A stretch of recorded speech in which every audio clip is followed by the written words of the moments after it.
교독합니다. 여호와여, 나의 대적이 어찌 그리 많은지요. 일어나 나를 치는 자가 많으니이다. 많은 사람이 나를 대적하여 말하기를 그는 하나님께 구원을 받지 못한다 하나이다. 셀라. 여호와여, 주는 나의 방패시요 나의 영광이시요 나의 머리를 드시는 자이시니이다. 내가 나의 목소리로 여호와께 부르짖으니 그의 성산에서 응답하시는도다. 셀라. 내가 누워 자고 깨었으니 여호와께서 나를 붙드심이로다. 천만인이 나를 애워싸 진친다 하여도 나는 두려워하지 아니하리이다. 여호와여, 일어나소서. 나의 하나님이여, 나를 구원하소서. 주께서 나의 모든 원수의 뺨을 치시며 악인의 이를 꺾으셨나이다. 구원은 여호와께 있사오니 주의 복을 주의 백성에게 내리소서. 셀라. 오늘 또 새벽을 깨우는 은총아, 너는 참 대견하다. 엄지척 변함없이 새벽 제단을 지키는 집사님, 참 훌륭하십니다. 이 모든 것이 주님의 은혜입니다. 아멘, 아멘. 오늘 제목을 이렇게 정해 봅니다. 구원은 여호와께 있습니다. 8절에 보십시오. 구원은 여호와께.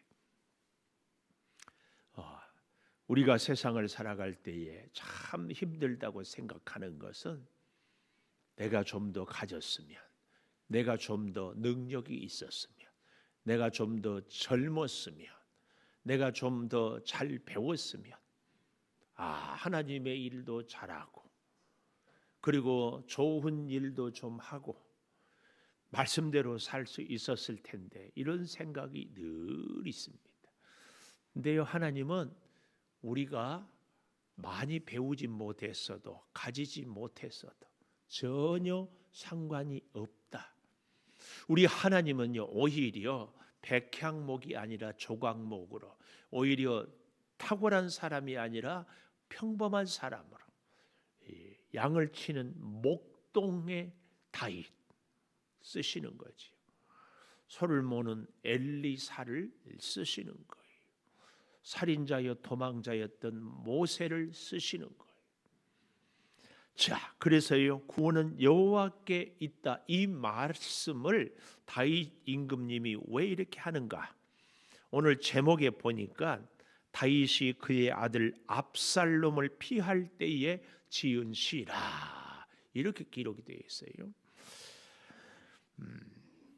우리 성경을 좀 찾아보면은 미리 배경을 이해하면 좋겠다 싶어요. 사무엘 하 16장을 좀 가보십시다.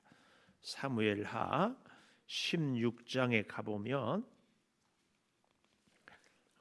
이제 다윗이 어떠한 일이 있었는가를 우리가 볼 수 있는데요. 사무엘 하 12장에 보면은 나단 선지자가 다윗을 책망을 합니다. 결국은 그리고 우리야를 죽이고 간음했던 다윗으로 밧세바로 인하여 생겨난 그 아이를 하나님이 치지요. 그 이후에 사무엘하 13장에 가보면 다윗의 장남 암논이 배다른 여동생 다말을 범죄하고, 거기에 대해서 이 다말 여동생의 친오빠 압살롬이 가만 보니까 이 암논이 그렇게 못된 짓을 자기 동생에게 했는데도 아버지 다윗이 이 암논 아들을 나무라지를 않는 거예요. 그러니까 이 압살롬의 마음에 분노가, 복수심이 일어나서요, 그만 13장에 보면은 죽입니다.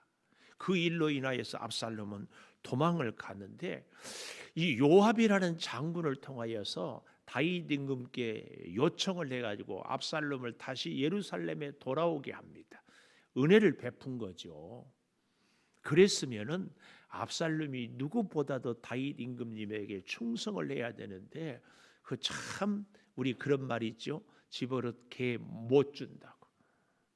늘 반역에 대해서, 그리고 불만이 있었던 압살롬을 사탄이 이용을 해가지고 다윗 아버지 왕에게 반역을 일으키는 거예요. 그 일을 사람들의 마음을 자꾸 훔치고, 그래서 드디어 반역을 일으키잖아요. 그 반역으로 인하여서 모든 다윗과 함께하던 사람들이 도망을 가요. 우리 사무엘하 15장 13절에 보십시다. 15장 13절부터 보면은 다윗에게 와서 말하되 이스라엘의 인심이 다 압살롬에게 돌아갔나이다. 왜 이런 일이 생겼을까요?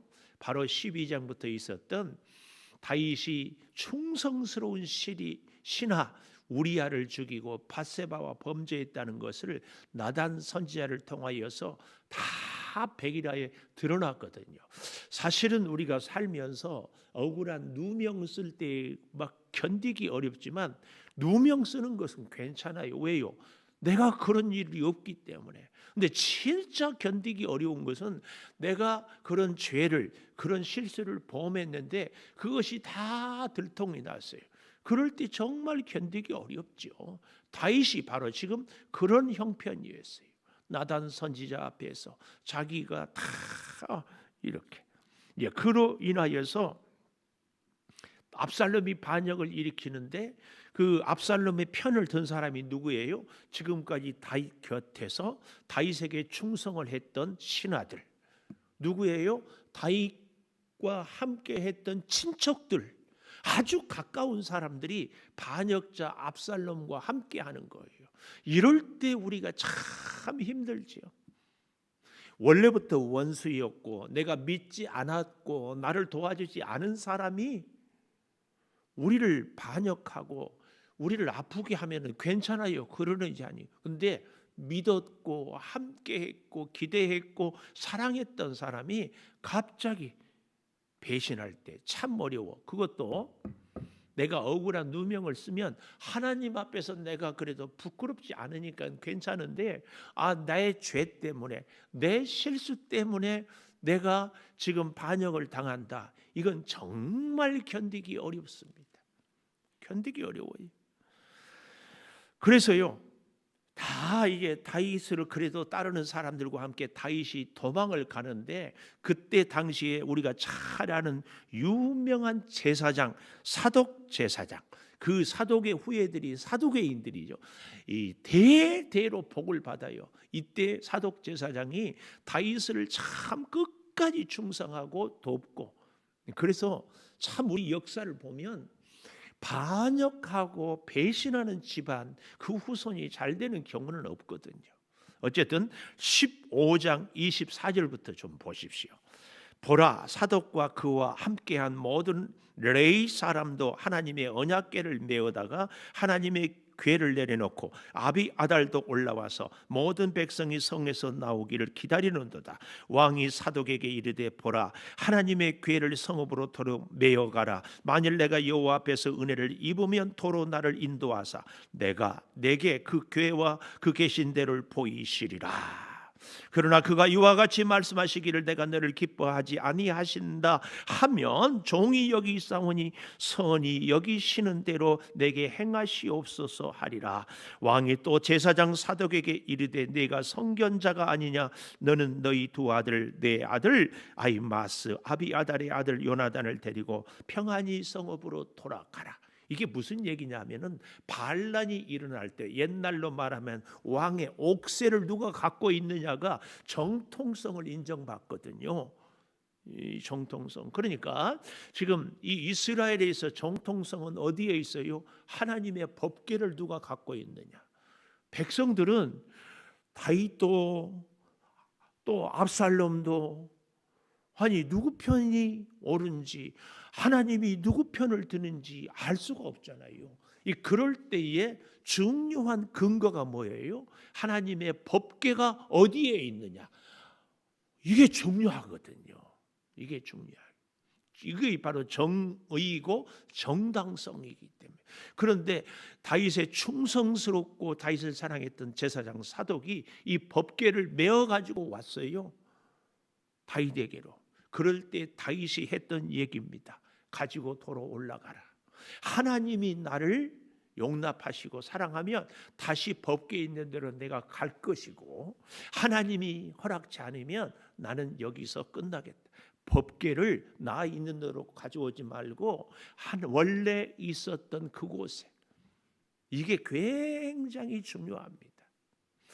여러분, 내 개인을 위해서 하나님의 말씀을 이용하는 경우가 종종 있어요. 그것도 누가? 하나님을 사랑하고 하나님의 일을 하는. 여기 서 있는 저도요, 제가 목회하잖아요. 목사 아니에요.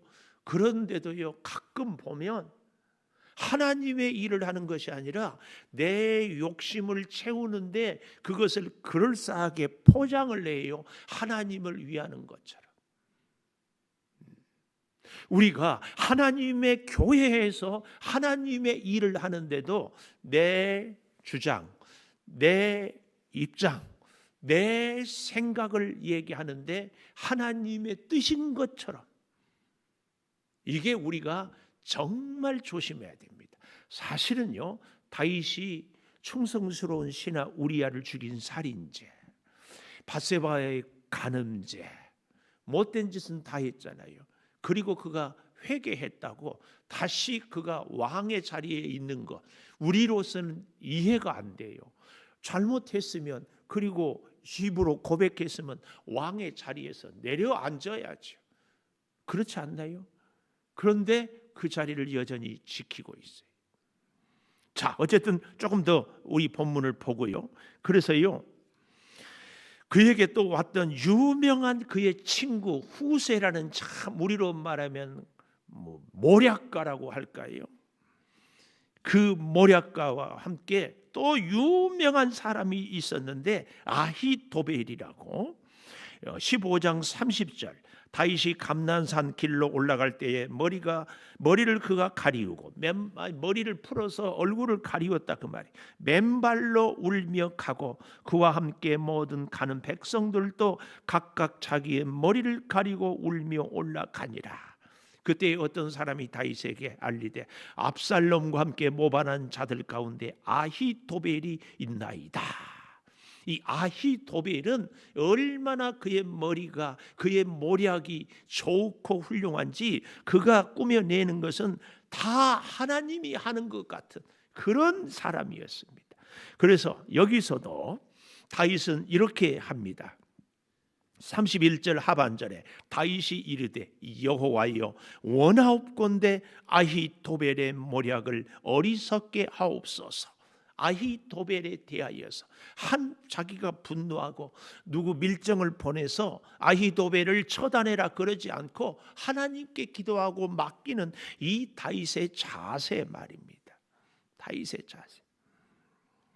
그리고 후세에게는 친구인데 15장 37절, 다윗의 친구 후세가 곧 성읍으로 들어갔다, 이 말은 다윗이 부탁을 하는 거예요. 아히도벨이 모략을 낼 때에 후세, 너는 가서 아히도벨의 모략대로 하지 않도록 네가 대신, 그래서 위장 충성을 압살롬에게 해라, 그 얘기입니다.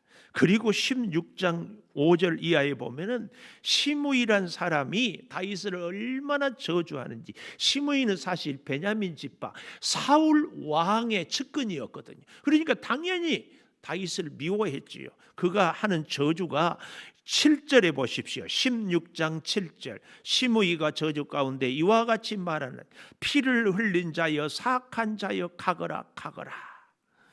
내게로 피를 다 돌렸다. 그랬더니 이 아비새, 9절에 아비새, 요압의 형제지요.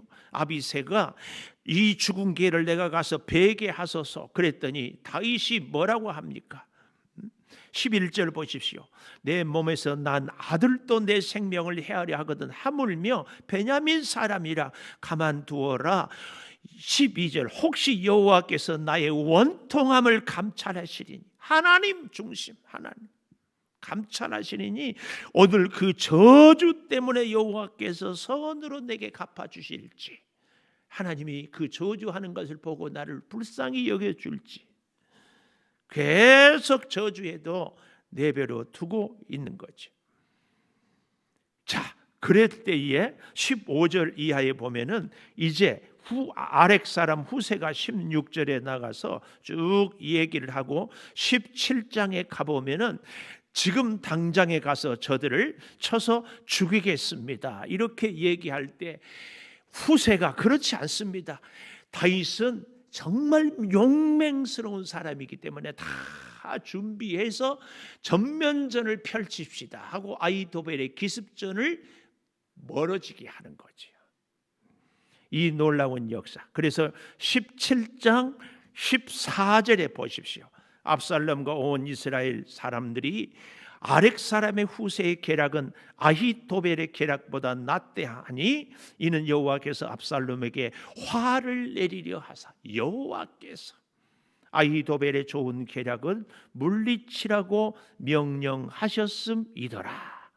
결국은 그로 인해서 17장 23절 아히도벨이 자기 계략이 시행되지 못함을 보고 나귀의 안장을 지우고 일어나 고향으로 돌아가 자기 집에 이르러 집을 정리하고 스스로 목매어 죽음에 그의 조상의 묘에 장사되니라. 이렇게 아히도벨의 모든 것은 다 끝나는 것입니다. 특별히 16장 23절을 우리가 꼭 한번 좀 봤으면 좋겠는데요. 사무엘하 16장 23절 그때에 아히도벨 압살롬의 편을 들었던 아히도벨이 베푸는 계략은 사람이 하나님께 물어서 받은 말씀과 같은 것이라. 아히도벨의 모든 계략은 다윗에게나 압살롬에게나 그와 같이 여겨졌다. 그렇게 탁월한 지혜. 그러나 그 아히도벨은 결국은 자기 집에 가서 자살로 그의 생을 끝내는 거지. 왜요? 하나님의 도우심이 그를 떠났기 때문에. 자, 이런 배경을 갖고 오늘 다시 시편 3편에 와 보겠습니다. 사람들은 구원은 여호와께 있다고 다윗은 고백하지만 사람들은 2절 마지막에 보십시오. 그는 하나님께 구원을 받지 못한다. 첫째, 구원을 받지 못한다. 첫째, 구원받지 못한다. 왜요? 아니 세상에 우리아를 죽였지요. 밧세바를 범했지요. 온 백이라의 죄가 드러났어요. 그러니까 그리고 그 아들 압살롬이 반역을 했어요. 그러니까 사람들이 뭐라고 그래요? 이제는 다윗은 끝났다. 하나님이 다윗을 버렸다. 더 이상 이제는 재기할 수 없다. 다윗은 나이 들고 압살롬은 젊고 백성들은 인기 있고 압살롬의 주변에 머리 좋고 정말 지금까지 권력을 잡은 자들이 다 합세했다. 이러니 왜요? 다윗은 도망을 가고 신세고 압살롬은 예루살렘을 점령하고. 그러니까 사람들이 하는 말이 다윗은 하나님이 버렸다. 그 말이에요. 여러분, 우리가 볼 때에도 지금 이 다윗은 버림받은 존재입니다. 오늘날 제가 아까도 말씀드렸지만 억울한 누명을 쓰는 것은 괜찮다니까요. 그런데 우리가 하나님께 범죄해서 그 대가를 지불을 당할 때에 이 아픔은 뭘로? 그런데 다윗은 지금 그러고 있거든요. 그래서 사람들이 구원받지 못한다. 이 말은 틀린 말이 아니에요. 다윗의 실수 때문에 그렇게. 그때 다윗은 여기 1절부터 여호와여 나의 대적이 어찌 그리 많은지요. 일어나 나를 치는 자가 참 많습니다. 많은 사람이 나를 대적하여 말하기를 그는 하나님께 구원을 받지 못한다 하나이다. 그럼에도 불구하고 다윗은 여기서 엎드려 기도하는 겁니다. 여기 뭐라고 기도해요? 여호와여 3절이에요. 주는 나의 방패, 나의 영광, 나의 머리를 드시는 자이시니이다. 이게 뭐예요? 한마디로 얘기하면 하나님이 나를 살려주면 내가 살고 하나님이 나를 죽이면 나는 죽겠습니다. 끝까지 다윗은 하나님 편에. 아까도 말씀드렸잖아요. 사무엘하에서도 법궤를 가져올 때 아니야, 법궤는 갖다 놔. 하나님이 나를 도와줘야지 내가 하나님을 이용해서는 안 돼. 여러분, 오늘 우리에게 있어서 이 다윗의 철저한 회개 꼭 본받아야 됩니다. 그런데요, 회개는 회개로만 끝나면 안 됩니다. 내가 잘못했다, 내가 실수했다, 하나님 내가 죄인입니다. 여기서 끝나는 것은 안 됩니다. 여기서 끝나는 대표적인 게 아까 보지 않았어요? 아히도벨. 내가 잘못했다. 자기 뜻이 관철되지 않으니까 집에 가서 집을 정리하고 죽는 거예요. 가룟 유다가 자살을 하는 거예요. 여러분, 하나님의 교회에서 하나님의 사람으로 하나님의 일을 하다가 내 뜻이 관철이 되지 않고 내 존재감이 사라질 때, 그래서 내 원하는 것들이 이루어지지 않을 때 섭섭한 마음도 있고 분노하는 감정도 생길 수 있고 복잡하겠죠. 잊지 마십시오. 그럴 때 아히도벨의 길은 아닙니다. 그럴 때에 진짜 다윗의 길이 우리에게 필요합니다. 학생은 시험을 통해서 그의 실력을 검증받습니다. 성도는 시험을 겪으면서 우리의 믿음을 검증받습니다. 어려운 일이 있고 힘들고 일이 답답하고 보이지 아니하고 나의 존재감이 사라질 때 진짜 하나님께 엎드리는가? 이것입니다. 아히도벨의 길이 아니라 다윗의 길. 더 기도하고 하나님의 법궤를 가져올 때 아니야, 원래 그 자리에 갖다 놓고 하나님이 나를 살려주시면, 이 얘기입니다. 오늘 우리는 그랬어요. 참 회개는 더욱 순종의 자리로, 더욱 헌신의 자리로, 더욱 충성하는 자리로 나아갈 때에 이것이 참 회개입니다. 그것이 결국은 살게 합니다. 다윗이 이런 부끄러운 실수를 했지만 다윗의 자손 예수 그리스도, 우리에게 얼마나 깊은 교훈을 주는지 모릅니다. 사랑하는 여러분, 우리는 이 다윗이 이 인생에, 아니 온 이스라엘의 어린 아이까지도 다윗의 실수, 죄를 다 알았어요. 그리고 그 아들이 반역했어요. 많은 사람들이 따라갔어요. 아니 이게 누명이 아니고 유언비어가 아니고 사실이에요. 그래도 다윗은 하나님께 의지하며 하나님 나를 살리면 살고 하나님이 나를 죽이면 죽고, 내 존재, 내 뜻, 내 소망이 아니라 하나님의 뜻을, 이게 참 회개요. 이게 참 하나님의 사람이요. 이 길이 축복의 길이다.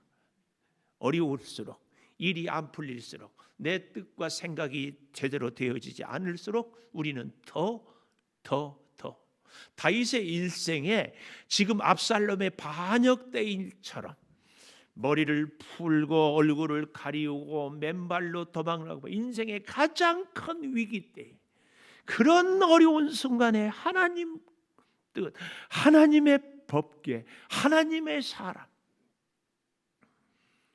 사랑하는 여러분, 우리에게 가장 어려운 위기, 가장 어려운 순간은 가장 간절하게 하나님을 찾아야 할 때인 줄을 믿습니다. 하나님의 사람인가 아닌가, 하나님의 길인가 아히도벨의 길인가, 이것은 바로 여기서 결판이 납니다. 그래서요, 두 번째로 4절에 보니까 이렇게 말씀해요. 내가 나의 목소리로 여호와께 부르짖으니 그의 성산에서 응답하시는도다. 두 번째, 응답하시는도다. 응답해요. 근데 중요한 거 여기 보십시오. 여호와께 부르짖으니 응답해요. 부르짖으니. 맨발로 도망을 가면서도, 얼굴을 가리우면서도, 시므이의 저주를 들으면서도, 사람들이 다 떠나가도 다윗은 부르짖고 부르짖어요. 그때 여기 잘 보십시오. 뭐라고 얘기해요? 어디서요? 성산에서, 성전에서.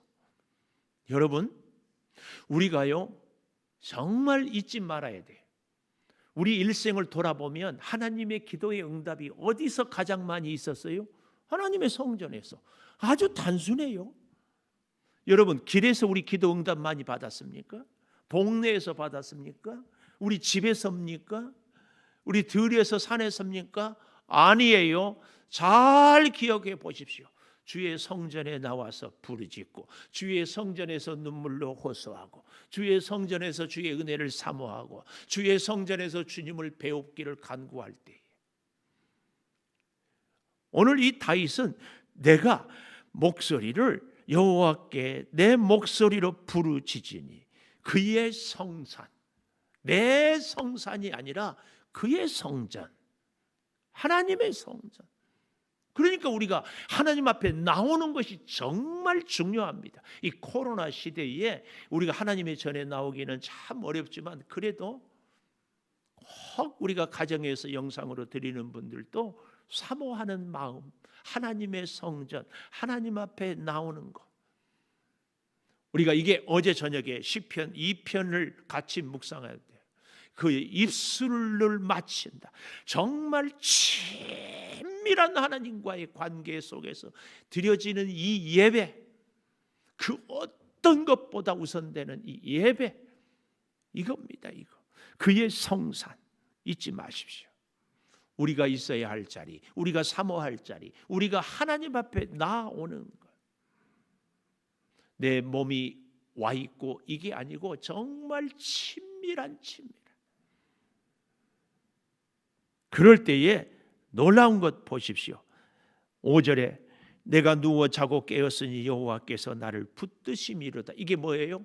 내가 아침에 일어나고 내가 자고 내가 하는 모든 것 하나님이 붙들어 주셨다. 하나님이 허락해 주셨다. 하나님이 함께 해 주셨다. 그 말씀. 그러니까 시므이가 저주해도 가만두어라. 하나님이 나를 불쌍히 여기면, 혹시 저 저주 때문에 하나님이 나를 불쌍히 여길지 누가 아느냐. 오직 다윗은 하나님. 그래서 여기 보소서 세 번째로요, 7절에 여호와여 일어나소서, 이겁니다. 여호와여 일어나소서. 이 말은 역사하소서. 여호와께서 일하셔서. 세 번째, 일어나소서. 일어나서 뭐예요? 7절 그 다음 보십시오. 나를 구원하소서. 나를 구원하소서. 내 모든 원수의 뺨을 치시며 다 물리쳐 주버리고 악인의 이빨을 꺾으셔 버렸어요. 그럴 때에 마지막 결론 이렇게 내리잖아요. 8절 마지막에 주의 복을 주의 백성에게. 내가 원하는 복이 아니라 주의 복입니다. 우리는 이 주의 복을 받아야 됩니다. 주님이 허락한 복. 나는 물질을 원하지만, 나는 건강을 원하지만, 나는 세상의 명예를 원하지만, 하나님은 하나님만 의지하고 하나님만 붙잡고 하나님께만 순종하고, 이겁니다. 이거. 사랑하는 여러분, 주의 복을 꼭 받기를 축복합니다. 기도하겠습니다. 구원은 여호와께 있습니다. 사람들은 이제 다윗은 끝났다, 구원받지 못한다, 아들이 반역했다, 모든 신하들이 다 압살롬의 편에 섰다, 그럴지라도 다윗은 끝까지 하나님 앞에 맨발로 울며 얼굴을 가리우며 회개하고 하나님의 뜻에 따르기 위하여서 법궤도 돌려보내고 저주도 들으면서 그저 하나님의 뜻을 따라갑니다. 아버지, 우리가 믿음 생활을 할 때에 내 명예와 내 꿈을 위해서 하나님을 행여 이용하지는 않은지, 하나님의 뜻을 먼저 헤아리는 하나님의 사람들이 꼭 되게 하여 주시옵소서. 주여, 우리가 주님은 나의 방패요, 주님은 나의 영광이요, 주님은 나의 머리를 드는 자시오니 주님께만 부르짖겠습니다. 주의 성산에서, 이 성전에서 지금까지처럼 앞으로도 응답하여 주시고 하나님께서 붙잡아 주셔서 주의 복을 베풀어 주시옵소서. 사람으로 이룰 수 없는 하나님만 의지하여서 하나님의 그 약속의 복을 반드시 누리며 하나님의 뜻을 이루며 살아가게 하여 주시옵소서. 지금은 우리 주 예수 그리스도의 은혜와 아버지 하나님의 무한하신 사랑과 성령의 감화 감동하심이 영원토록 함께 하시옵기를 간절히 축원하옵나이다. 아멘. 기도하십시오.